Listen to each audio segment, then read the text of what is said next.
For more than 30 years, Robert Edward Auctions has been the nation's premier auction house, specializing in sports memorabilia and trading cards. With significant experience and expertise in all major sport, non-sport, and Americana collectibles, REA has helped clients achieve record-breaking prices for their items and has done so with a reputation for integrity and transparency. By actively partnering with collectors and enthusiasts throughout the entire process, REA has created the hobby's most trusted forum for selling high-quality collectibles. Go to robertedwardauctions.com for more information on how to buy or sell in their next auction. All right, welcome to episode 12 of Card Mensches. I did not play the intro. This is what happens when Danny lets me play with the controls. So it's so much fun. I'm loving every minute of this. How are you? How are you doing, my friend? Good. I guess we'll use the REA commercial as the intro. Episode 12. We're off to the worst start out of the 12 today, but it's going to get better. I promise. I'll start by saying I'm Danny Black. That's John Newman to the right. Oh, for the record, we got the Lucky Glass Coca-Cola, nothing else in the bottle. So, all right, Danny. Well, you came up with this topic for this week, and it's, when we talk about prospecting, we think of rookies or guys before they've really made their impact. In the majors. And I like to do that. I did a little bit more of that before Bowman became like where you had to mortgage your house to get a half a case or a case of it. But, you asked me the question, can we prospect veterans? Can we prospect guys that aren't in the Hall but are slated to get in, or guys that are in the Hall of Fame? And I guess it depends on your definition of prospecting. The definition, the prospect kind of comes from someone who's not really did it yet. But prospecting, when you think about in the gold rush times, right, you're trying to acquire something. And so I'm going to use that definition and say, yeah, you can prospect, someone about to be in the Hall of Fame or somebody that's already is. And, so I'll let you take it from there. That's just kind of how I interpret it. I was going to say, you're giving away some of your good tips already. I think the reason I like this topic is with Bowman coming out recently, and like you said, the prices that are so high to get into, for some of these, cards, you're paying, $50, $100. For somebody who with no professional at bats. So the question is are there other ways to prospect? And to your definition, are there other ways to look for guys who might, there might be a little bit of a niche or something else to go after? And you and I, had a conversation and we realized, let's just go ahead and, actually make this a show. So where can we look for players? Where are there spots in the market that we can find that are other than, college prospects or minor league prospects or international signings, for baseball or, like the college, we just had the NFL draft and, we're going to have all those. So there's a lot of prospecting for the young guys, but what we're talking about is not those guys. So how do we prospect for veterans? Do you want me to go first? You want to go first here? Well, I'll go first because there's an example I'll use that I even kind of enlightened you on, if I may be so bold, right? So Ichiro Suzuki's, obviously no one will debate whether he's going in the Hall. He's going to be a first ballot Hall of Famer. And if you look at who's going up against him, he's definitely going to be a first ballot Hall of Famer. He might be the only one that gets in that year. That's how bad the class, who's eligible the year he's eligible. So I bet this house I'm sitting in, he's a first ballot, but probably unanimous Hall of Famer. And so this is where I'll answer yes, because I'm going to show a card on the screen here. I've talked about this on my show, and for some may recognize it, some may not. Try to get the glare. There you go. Now, some might say, "Oh, it's the Upper Deck Ovation Ichiro rookie," and you're sort of right, except his American Upper Deck Ovation was 2001. This is a 2000. And Upper Deck, just in 2000, made a Japanese edition. So this is Ichiro in his Oryx Blue Wave uniform. This card is all in Japanese. If you look at the back, there is no English on it. This product was made just for Japan, and it was shipped to Japan. So anything we have here in the States came back over from Japan. Upper Deck did not release it here, as you know, Danny. This was made for the country of Japan only. Very limited amount of boxes. The cards are not individually numbered, but there's only 2,000 of these. Upper Deck has confirmed their print run is 2,000 of every card in the set, including obviously the is the card you would want if you were opening packs. And so when I found out about real quick, the card, just for comparison, Wander Franco's base card had 500,000 in the tops last year. So I just want to give a comparison to 2000 is super, super short print. Yeah, it really is. And look, it's an American. I know what we don't have Victor here to fact check us, or at least he's got his definition of rookie cards, right? So this would generally be called an XRC. I'm not going to keep putting up on the screen there. An XRC, right? It's not in his Seattle Mariners uniform. It's before he got to the big leagues. But the way I look at it, it's an American brand, right? This isn't BBM Japanese. This is Upper Deck. It's Ovation, what you come to expect from Ovation. The seams are raised. It's got the foil behind them. I love the aesthetics of the card too. But when I think about it, that it's on an Upper Deck card. It's his first appearance, as far as I'm concerned, on an American brand of baseball card. And when I found that out, and then when I initially saw what they were going for, I started to buy these things up. They go for a little more now, as you very well know, and I know, because it's getting harder to acquire them. I think it's just you and I bidding against each other. It could be. So I think there's that sort of prospecting for a veteran shoe-in Hall of Famer. So I guess to me that answers the question, with yes. So the question is, if we're talking about Ichiro, who else? If we're prospecting Hall of Famers, and I didn't come with this right now, but for me, Albert Pujols, Miguel Cabrera, Ichiro certainly. The question is Yadier Molina going to get in? Probably. Is he worth buying? There's the old. Let's say, listen. Let's go in the Wayback Machine, right? Let's get Dr. Everett Brown and go into DeLorean, right? Ted Simmons recently elected to the Hall of Fame, right? If you were buying Ted Simmons stuff before that announcement came, you did very well, right? Because obviously anybody who gets elected to the greatest honor in their particular sport, their cards are going to see an uptick, some more than others. Some people said, all right, Ted Simmons got in.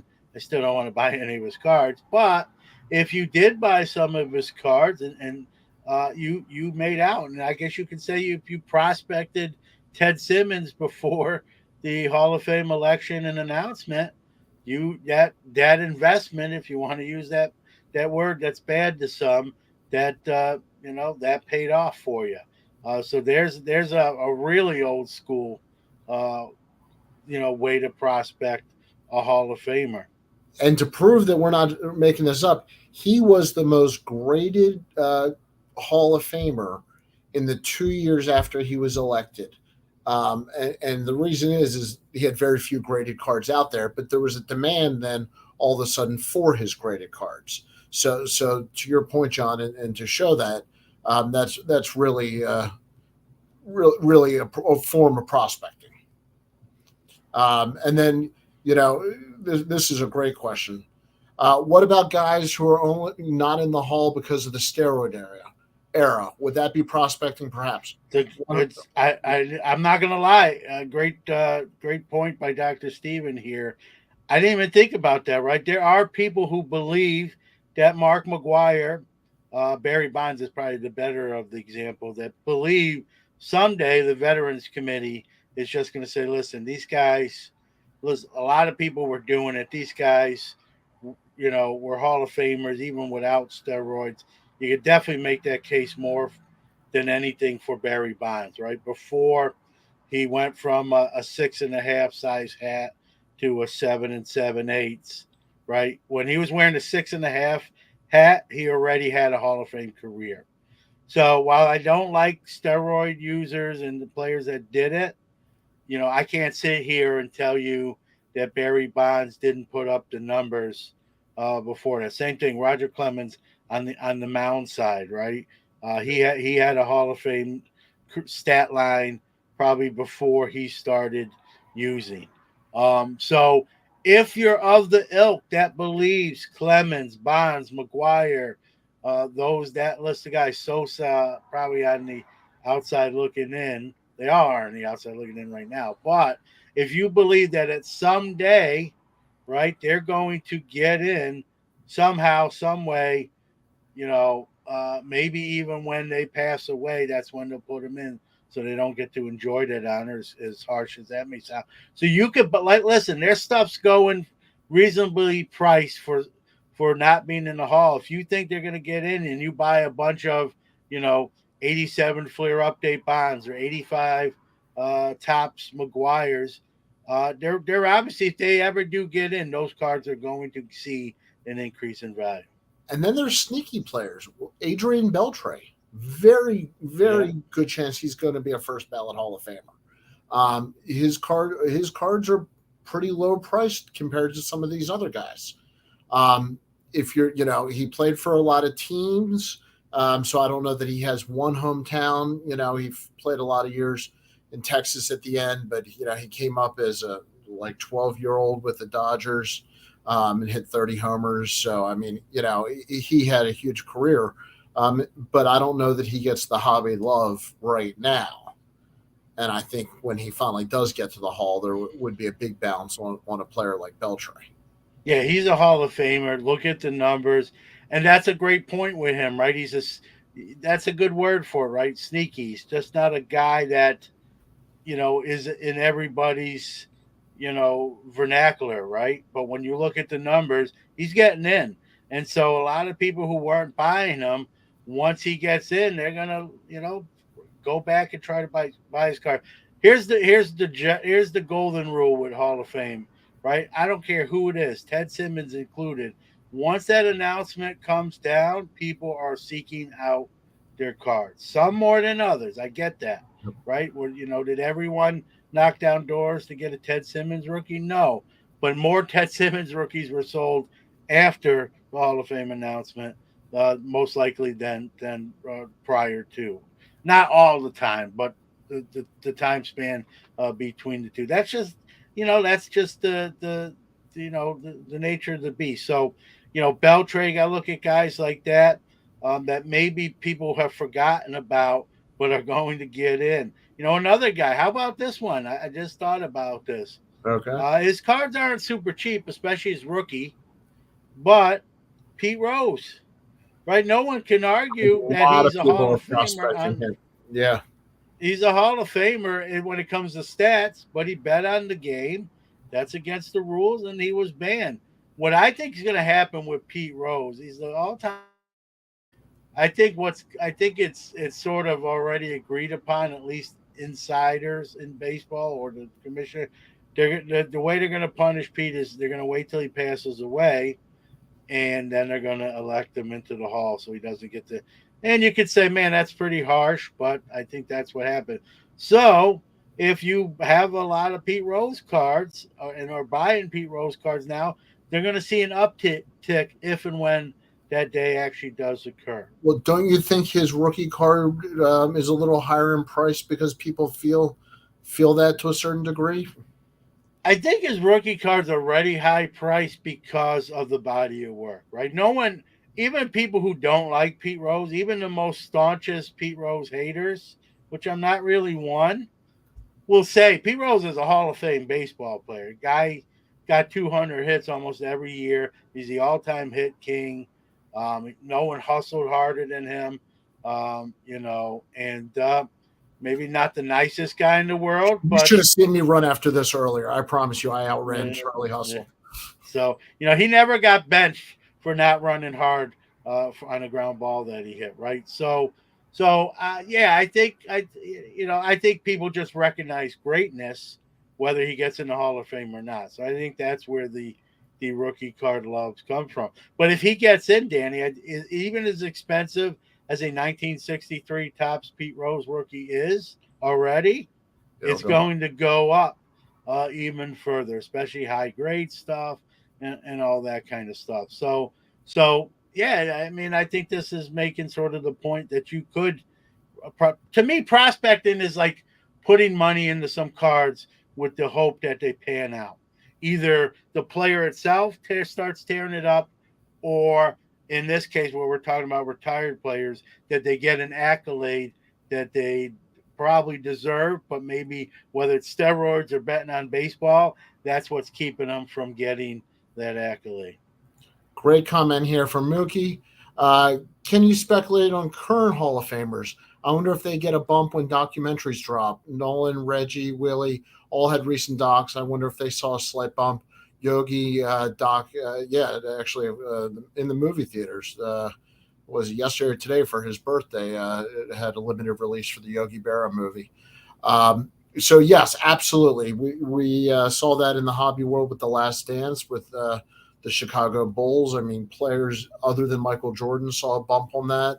Uh, it all depends. I mean, Derek Jeter got a little bit of a bump when the captain came out, but some of these guys, it's too new, I think, or the stories are too niche. I don't, I think it's got to be something grand and something widely circulated. If it's a limited release that not a lot of people get into, or it's already the fans that already like the player, I don't think you're going to see the same bump. I think something like The Last Dance, during the pandemic, everybody watched it. It got everybody pumped up. I don't know, other than maybe, I'd be curious on the numbers of how many people were not familiar with Nolan Ryan who watched the Nolan Ryan documentary, that learned, that went and invested in his cards. Yeah. And even talking what Mookie has, I agree with him. You can speculate with current players, right? If you think Mookie Sure. Betts is on a Hall of Fame track, right? I'll use one of my favorite dudes. I'm gonna it's not a secret. He's an all-star player.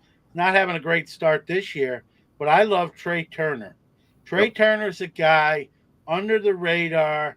He doesn't elicit the same response. You say Trey Turner, you say Mike Trout, you say Trey Turner, Mookie Betts, even, you're not going to get the same sort of effect, right? But when, barring injury, the famous two words, right? When Trey Turner's career is over, he's the first ballot Hall of Famer. If everything tracks the way it is, Well, just you for know, his sliding alone. yeah. But there's a guy and he plays great defense, right? Trey Turner's a guy, and listen, I'm already got a half a shoebox full of rookies, okay, of Trey Turner. I have autographed RPA stuff of Trey Turner, so I guess you could say I'm prospecting Trey Turner, even after the fact that he's even established himself now as a bona fide all-star in major leaguer, because his cards to me are undervalued. So I think that's another of the bylines here is you can buy cards that you feel are undervalued now, that at some point that's not going to be the case anymore. It's going to be an uptick, right? It's the reverse of Mike Trout. There's many that say like Mike Trout's already got his stuff goes for what it goes for, like it's not going to get a big jump. He's getting the Hall of Fame effect during his playing career. So I look for guys. Mookie Betts is probably a good example. Trey Turner for me personally, guys that I think will be Hall of Famers, but people aren't really looking at them right now. How about Mookie Wilson? I just I want to know how far we're going to prospect. Okay, Listen, so yeah, I like Mookie Wilson as a Mets guy. Don't get me wrong, but Mookie Betts is a better quality player, right? fair enough. So I wanted to go through some of, and you've touched on some of them already, but I have three kind of categories that I look at when I'm prospecting veterans, and this is not something that I've started doing, but something that kind of for a while. Post hype prospecting. What is that? Well, a lot of rookies and a lot of guys come up with a lot of hype. Luis Robert with the White Sox. He was a top prospect in 2018, 2019, 2020. He finally makes his major league debut. Tons of hype. Well, here we are in 2023, and this could be a breakout year for him. But his card prices from where they were in 18, 19, 20, even 21, they've come way down. So, if you want to prospect on the fact that he's going to be an MVP candidate in the next couple of years, and that post-hype, kind of bubble pops, to me, that's an area, and that's the type of player that I like to look at. It is certainly not a perfect formula. You're going to take a chance on guys like a Nick Senzel, a Jonathan India, a Taylor Trammell, a Kyle Lewis, a Joe Adele. I mean, a lot of guys that had a lot of high rankings, and it's figuring out which ones you think have a chance to actually reach their original talent level. And I would even say, as a C.J. Abrams, who's been a prospect for a while and now at the Nationals, was a top 10 pick, and even though he's only played a year or two, a lot of the hype, that he had originally and he had when he was going up the top 100 boards has come down with his prices. So that's one category for me. John, is that something that makes sense, in my mind? I do it. You mentioned a guy I did it with, Luis Robert, right? When he got hurt, everybody jumped off the ship. It was like the ship was sinking. You thought he died. By Yeah. what people dumping their collections of Luis Robert, you think the guy died or had like a tore out both ACLs and his career was over. They were couldn't. It was like hot potato. I bought some of that stuff when people were panic selling because I still believe in a Luis Robert. Another guy, great list that you gave. Another guy that came to mind as you were saying those names, Jared Kelenic, former Met. We can, Great name. But man, did he struggle? He was striking out 40 to 45% of the time, batting 111. I haven't checked recently. He had a great start to this year. I have a lot of Jared Kelenic stuff. Now I will be 100% transparent. I was prospecting him because being a Mets fan and I knew about him early, maybe earlier than most because he was a Met. So I had a lot of stuff. Now, when he struggled, I didn't buy anymore. I had what I had. I didn't sell. I didn't panic. So I just kept. So, yeah, I wish he was still a Met, but sure, I'm hoping he performs well because I have, quite a bit of stuff. A great comment from Dan Ryan with Russell Wilson's terrible year under Nathaniel Hackett last year. And some of that is because of Nathaniel Hackett. Here in Syracuse, we're very familiar with Nathaniel Hackett, how he became an NFL coach. I'm not even going to go there. You're very anti some coaches in the NFL. I'm just going to look at that. And he'll make my not great coaches list along with Matt Canada. So who I'm trying to dress like today with my Steelers visor and my black Under Armour shirt to audition. He's applying for the job as offensive coordinator, is what John's Which because I can't do any worse. He ranked near the bottom of almost any offensive category. Not last year, but the last 2 years, I might add. All right, let's not make this a bag on Matt Canada. But yeah, it's a great example Dan brings, right? Russell Wilson is a talented quarterback. Now, I won't say it's all 100% Hackett's fault, but yeah, some of it is. So if you believe a lot of it is, right? It's a great time to buy Russell Wilson. His stuff has taken a precipitous drop. Believe me, I've sold some stuff recently at prices I was, it is what it is, right? That was shocking to me, but you gotta go with comps and what the market bears, and that's what it was. So someone might get a great buy that bought those graded Russell Wilson rookie cards from me, right? If next year he turns it back on and he looks like dangerous that we are familiar with the Seahawks and Pete Carroll, then people got some great buys on the downturn. So that's the fun, right? Is kind of guessing who's a good buy because of a situation like that. Can I throw one at you? Is he a Hall of Fame prospecting? I think if he can put it more years together, 3, 4, 5 more years of like all pro level quarterback, um, then yeah, I think he can get in the hall. He now plays in the AFC, right? That's a Yep. very quarterback heavy conference now. You got Aaron Rodgers coming over. You already got Mahomes. That's in his division. The Justin AFC Herbert, North. The AFC Joe North. Burrow, Lamar Jackson. I hate to say it, right? So, will that hurt him or help him? I guess it depends. If he's going toe to toe with them guys, numbers wise, and making Pro Bowls, it's going to help him because he's making Pro Bowls in a tougher AFC over NFC, right? And so that will actually buffer his Hall of Fame resume. So I guess it's however you hedge your bets. But I think when he was in Seattle before last year, no one would argue he wasn't on a Hall of Fame track. Now, last year was pretty abysmal, believe me. In almost every fantasy football league I was in, he was cut. Imagine Russell Wilson on your fantasy football waiver wire. That's how bad his year was. It's true. That people picked up other quarterbacks off free agency. I know we're not talking hobby, and but that's where he was with his stat line last Well, year. it speaks to the value of his cards and whether or not you think he's going to be a Hall of Famer. There was a lot of people that I think were Hall of Fame prospecting on Kyler Murray a little too early. And so Russ is far enough into his career that I think it's a fair question. Now, if you're talking about NFL Hall of Fame prospecting, I mean, realistically, there's not a lot of value outside of quarterbacks.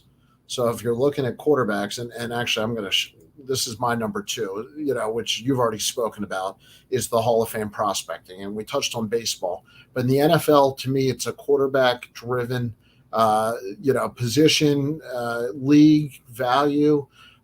So whether or not you like him, it's going to be Aaron Rodgers. Uh, you know, who else at this point is a Hall of Fame quarterback in the NFL? With Brady gone, with Breeze gone. Listen, I think Patrick Mahomes. I know he's young and he's Well, only played 5 years. 4 or 5 years. his prices might Again, already be up there. There may not be a value they buy. are, they are, they are. But if you like, so here's my scouting report or my prospect report. I think he's got 3 more rings in him. So if you believe that, like I do, I think he's got 3 rings and a heck of a stat line when his career's over.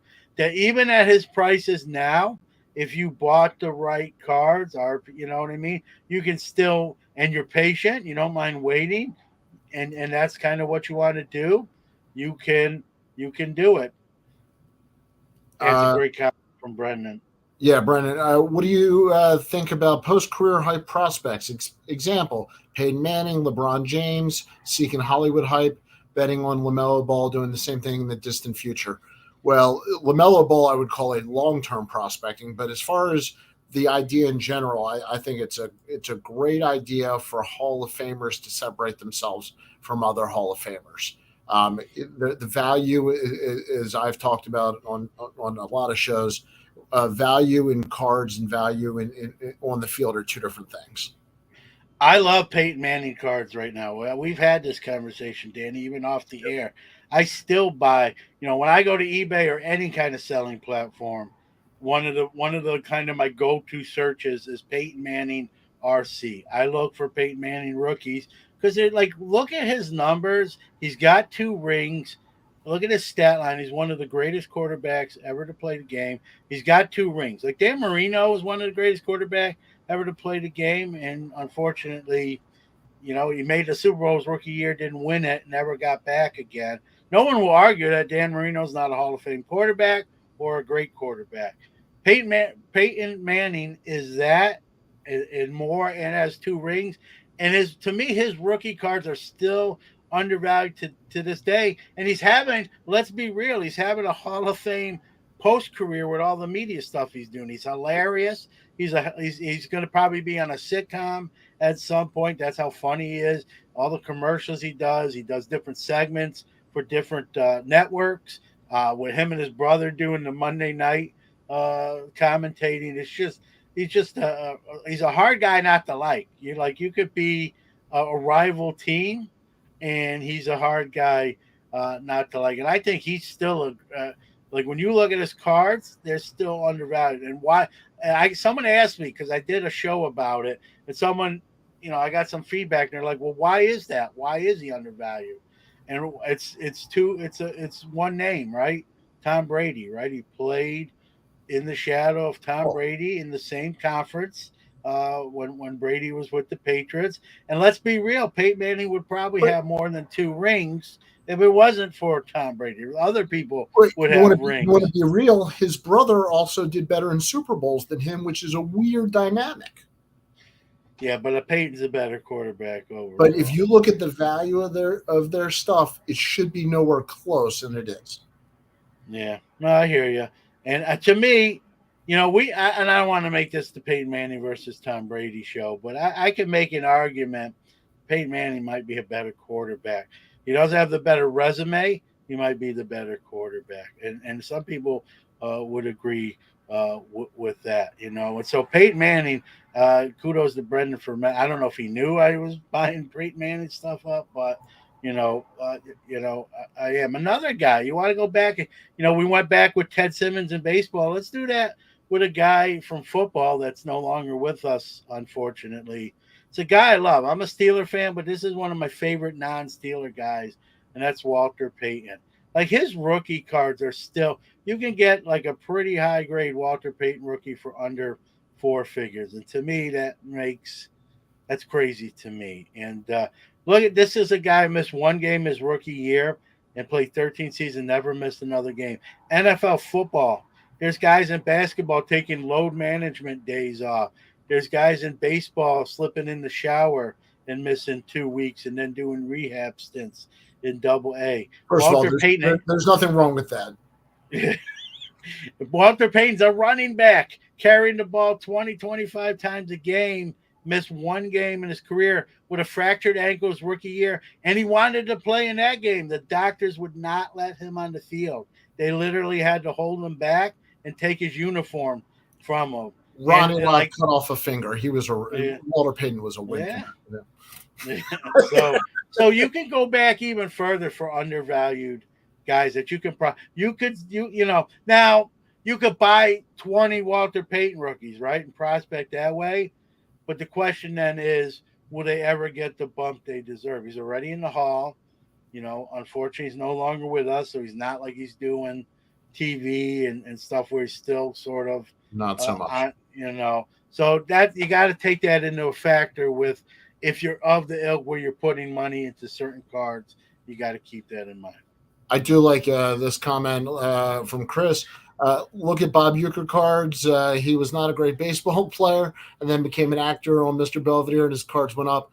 Chris, I don't know how old you are, but more than Mr. Belvedere, he was Johnny Carson's regular and fill-in.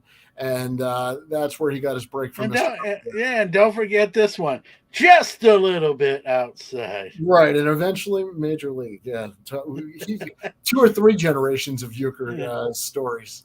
My favorite was that Rawlings hired him to a contract as long as he promised not to use their equipment. So I could do that. Okay, so we've talked about a couple of the things that I wanted to go over, but I had one more on my list if I can break it out. Yeah, let's go. Okay, the greatness breakout. And this would be Shohei Ohtani when he got hurt because he had that greatness hype. And then he got hurt, but you had to predict a greatness breakout or he was never going to get back to those prices. Aaron Judge, did you really think early last year that he could make the run the whole year? Did you believe in the greatness breakout? This season, somebody's going to do something great. We're going to talk later about home run hitters. Is somebody going to do what Judge did last year? Or is somebody going to set a new stolen base record, that nobody's stolen 100 bases in however many years? Anything that I call that greatness breakout is a wonderful thing to look for, because that'll get a bump every single time. Yeah, well, listen, let's talk about one of your guys, right? Cedric Mullins, 30 for 30, right? Yep. People started buying him a little bit. I didn't really buy him. It just seemed like everything I opened at that time, I was a Cedric Mullins magnet. And he just homered while you said that, by the way. So that's how he did. Yeah. So he's not a bad little ball player, but he's hobby love and being a good ball player are two separate shows, right? Yep. And so, it's not just having a great year. I'm in New York. Aaron Judge had an incredible year. We don't have to debate that. But if I'm looking long term, there's a reason I don't have a lot of Aaron Judge cards in my PC, and any Aaron Judge card I have, you'll see it at the show when I'm set up at it. Because when you look at the history of bigger frame guys in Major League Baseball, what happens, right? They break down, just like I'm breaking down. At Chris, you look much younger. I'm sorry. And he's a better looking guy than me. But you're right. But those bigger guys, can someone break the mold? Sure. And has it happened to everyone? No. But, we've already seen some injuries with Aaron Judge in his younger years. When he signed the Yankees gave him that big contract, I'm like, man, that's crazy to me. When, they took the Giants off the hook and saved them. That's a lot of money for a guy that might miss 20, if not more games a year potentially. And on the back end of that contract, I don't know what you're getting anymore. Listen, I'm not rooting against Aaron Judge. He's all accounts, he's a nice guy. I'm just stating sort of, that's kind of the track record for guys that frame. Let me speak to kind of both comments here. Brendan says, I don't know how to predict anomalies yet. Excellent point. I guess let me give the reverse of what I was speaking to, is if a guy is going to hit 300 wins or some of the numbers that still matter, 500 home runs, there are greatness breakouts that you can spot a year or two or three in advance and take advantage of that. If a guy is in the prime of his career and is at 400 home runs, those cards are going to be a lot cheaper than they're going to be when that player gets to 500 home runs. So the greatness breakout can be seen a couple different ways, and sometimes it is just a statistical number, but that's all under one umbrella to me. Yes, no, I don't expect anybody to be able to predict things before the season, but sometimes when the season gets started, you can take a chance, on somebody who starts out hot, and that's a way to prospect. These are not ways to guarantee success. These are ways to prospect. Yeah, it's tough, right? You never know, and that's why it's prospecting. To me, that's the definition of prospecting: is you are putting whatever it is, $1, $1,000. There's the different levels of it into some cards, hoping that there is, it pays off. You're hoping it's worth more. At some point, you're hoping it's worth more than you paid for. I think we do that even subconsciously. It doesn't even have to be, you buy a pack of cards for $5, right? You're hoping there's more than $5 worth of cards in the pack when you rip it open. I think we do that when we buy single cards too.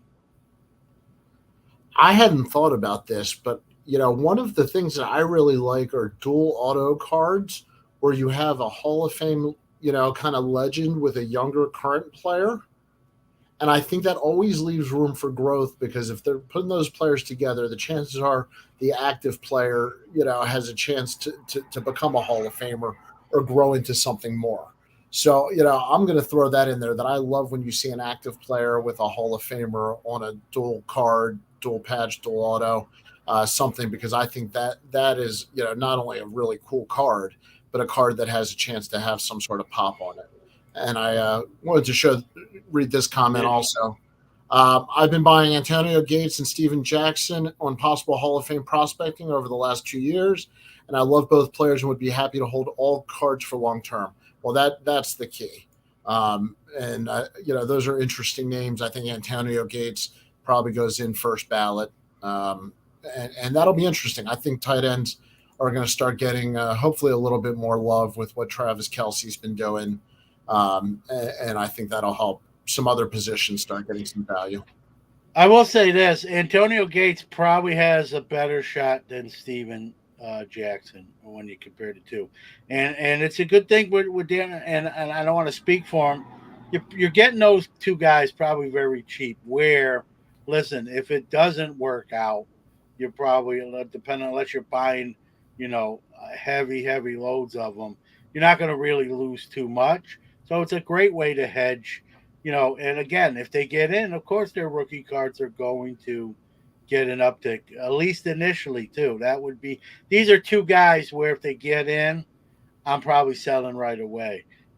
This is going to be just one of those influx bounces, and then it kind of settles right down. So you'd sell before the jacket was off. Yeah, I would sell very quickly, because the demand, even if they're Hall of Famers, that demand's going to be highest that month, right? And then it's going to all quell down, and while they're still Hall of Famers, the demand for the card, everyone who wanted the cards has probably gotten the cards at that point. So it's like a hot potato, right? For that musical chairs, before the music stops, you want to be sitting down in one of those chairs and not having those cards anymore. And I'm not trying to be mean. They're both Hall of Fame type players. I don't know about Steven Jackson getting in. My gut tells me no. I think Antonio Gates was one of the best tight ends for many, many seasons. And believe me, as a guy who played fantasy football from the first year it was invented, he was a very high pick in a lot of drafts, and doesn't probably get enough love. Some with that tight end, right? But you made a great point. Guys like Travis Kelce, even George Kittle, and those guys are starting to bring more attention back to the position. Yeah, and the biggest thing Dan said that I love is that he would hold on to the cards no matter what. And that's the thing. You shouldn't load up on 100 cards of a player you don't like. That's just not a way. And yes, we are Yogi Berra fans here as well. So appreciate all the comments. Yeah, real quick shout out. Got a great comment before the show from John Grokowski, who says he catches us on Spotify on Mondays, and so we appreciate that. And we appreciate everyone, whether you're watching us live right now or if you just don't want to see two ugly guys live. I don't blame you catching us on the audio podcast version too. Probably talking about smart plays. That one's kind of smart as well. We're actually recommended to be audio only. We had to sign a waiver with YouTube. I wanted to read this comment real quick. Chris said, I sold my Brady's before his last Super Bowl. I saw them going down. I was wrong. I did not want to lose out on value. Well, Brady's a generational player. There's certain guys the rules just don't apply to. And you just got to accept that the Trouts, the Brady's, the Mantles of the world, and yes, I put them all in the same sentence. They're going to hold value and go up over time, kind of no matter what, and break the mold on most of this. And we've all made, I don't want to say mistakes. I've made a lot of mistakes. Yeah, we've sold too soon. We tried to sell and it's too late, right? I could write a book on that stuff, Chris. So don't feel too bad. Mike's having fun with some great Yogi Berra isms and one-liners that he was so famous for. He was a character in his own right, and but he's another guy. Like, we're joking about Yogi, but when you look at his resume and how many rings he has, and he's a Hall of Fame catcher, his cards are well undervalued when compared to players of his era. Well, and this goes to the comment we got earlier tonight about, athletes post career when they get into, some sort of Hollywood or, The Last Dance, or they have a documentary.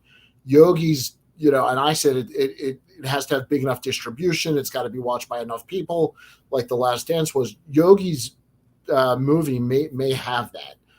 Being a Yankee, having his granddaughter Lindsay promoting it everywhere, being in movie theaters, and I think it'll be streaming.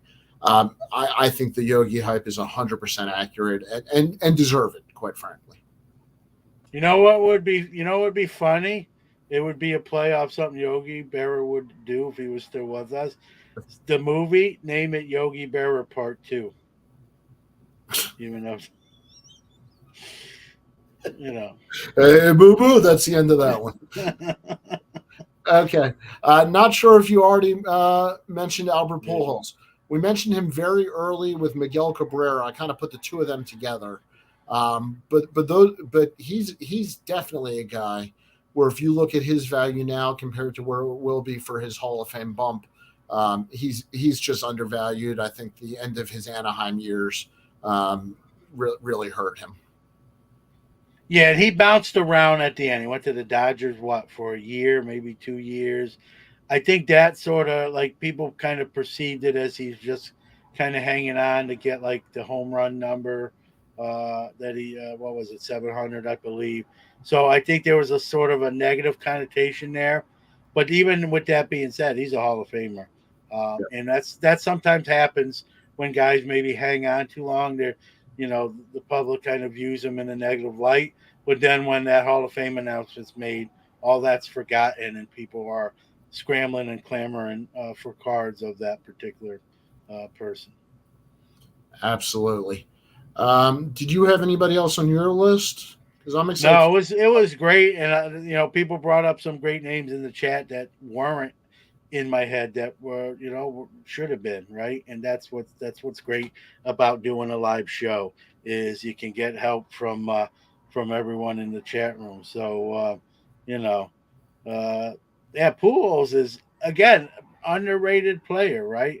When we don't talk about what he did enough, whoever he played with the last few years, and then finishing. And I thought it was kind of cool going back to St. Louis and kind of where it all started, and putting the cherry on top of a Hall of Fame career. Are his prices under Wander Franco? Well, Wander's having a pretty good year so far. But just comparing the careers and comparing the prices is crazy. Yeah, well, listen. We if you want to open that Pandora's box, man, look at what some of these prospect colored autos go out of for New Bowman, right? They haven't even. They're 3-4 years. They're 3-4 years, and I'm not talking about the Jackson Holidays. I'm talking about even other guys. They're 3-4 years away, right? And they're bringing four figures, and that's why I like buying vintage graded Hall of Fame rookie cards, because rather than buy a prospect that's 4 years away for $1,500, I'm gonna go buy a guy that's kind of cemented a Hall of Fame career, and the book is closed. I think people want to hear you talk about that a little bit, but we could. How about we'll do a whole show on that? Yeah, we could. Mattingly, right? I just you're gonna hear Heavy Jason Schwartz on an upcoming episode, and we do a really an 8 to 10 minute segment on another guy that probably should be in the Hall for playing this game, Steve Garvey, 10-time All-Star Steve Garvey, overrated. Hall of Famer. Overrated. I don't know, man. You got to remember the era he played in. If you compare him to today's stats, if he played on the Brewers instead of in that market, he wouldn't be in there. But I can't wait to listen to the other side. Well, you'll hear, because we both made a case for Mr. Garvey. Oh God, we're getting all the names: Keith Hernandez, Dick Allen. We got Nolan Arenado, Paul Goldschmidt, Joey Votto. Yes, actually, this is the whole point of this conversation. These are all non-prospects that you can prospect. or simply collect them if you enjoy them. That's the whole purpose of all this. Yep. Um, So, all right, let's move on and pay some bills. Experience, quality, consistency, and the quickest turnaround times in the grading industry? We are proud to partner with SGC Grading. Check them out at www.gosgc.com. And if we're playing that, it means that we're about to. Welcome to the failure segment, where John and Danny share their picks sure to go wrong. Here we go. Let's have a little fun. Who do we think is going to win the MLB home run title this year? These are the current odds as of FanDuel. Earlier today, we got Pete Alonso as the favorite, followed by Aaron Judge, Matt Olson, Max Muncy, Rafael Devers, Kyle Schwarber, Mike Trout, and Yordan Alvarez. So I was just wondering what everybody thought. It's been an early start for Alonso. There's been some other guys that are not on this list in the odds, Patrick Wisdom. But I know. Let's take two picks because this is a shot. But I know who I like. All right, I'm gonna go one on the board and one not on the board. Okay. And I'm not, but here's the crazy thing. The one on the board is the first one, and I'm not picking him because he's on the Mets. I think he's going to get it. And that's Alonso. He just hits home runs. Sometimes he hits them when we're losing 5-0 and it's a solo shot.